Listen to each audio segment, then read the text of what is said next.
Hello and welcome back once again to Jeff Finnegan's Wake, the project where I Jeffrey, to you. I read the book Finnegan's Wake, one page at a time, one day at a time. Put it up on the internet for you to listen to. It's so awesome. You're so excited. I'm so excited. This is page 179. Here we go. Let's go. We're going, let's do it. Lan loves in meaning seeing. He got the charm of his optical life when he found himself, hic sunt Lanus, at point-blank range, blinking down the barrel of an irregular revolver of the bulldog with a purpose pattern, handled by an unknown quarreler who, supposedly, had been sold off to Shade and shoot Chai Shem should the shit show his shiny snout out a while to look facts in their face before being hosed and creased, uprip and jack him, by 6 or a dozen of the gay boys. What parasaum plaum in the names of the Dwecalion and Pyrrha, and the incensed privy and the licensed pantry gods and Stater and Victor, and Cut and Run, and the whole Messa Redonda, and Lorenacao Otulus and Convocacon, was this disinterestingly low human type, this columinous column of cloaxity, this Bengalese beacon of balaxity, this animite aper of atrocity, really it will be precise to qualify, for he seems in a badland case.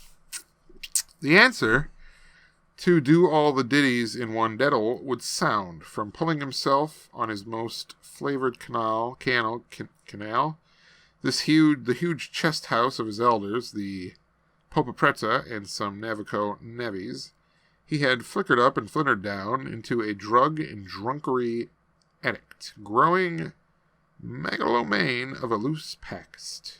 This explains the litany of septuential letter trumpets honorific, high-pitched, erudite, neoclassical, which he so loved so patricianly to manuscribe after his name. It would have diverted, if ever seen, the shuddersome spectacle of this semi-demented zany amid the inspiciated grime of his glaucous den, making believe to read his Ulyssesly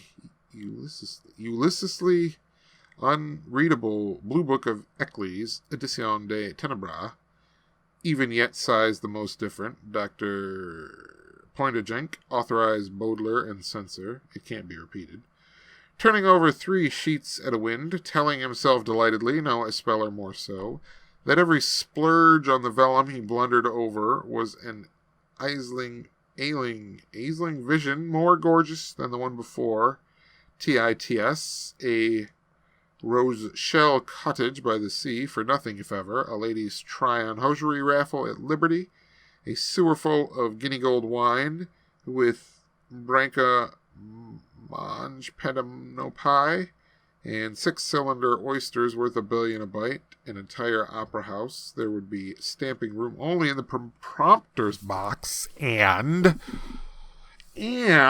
speaking of that's the end of page 179 of Finnegan's Wake. So we bring yet another installment of Jeff Finnegan's Wake to a close. So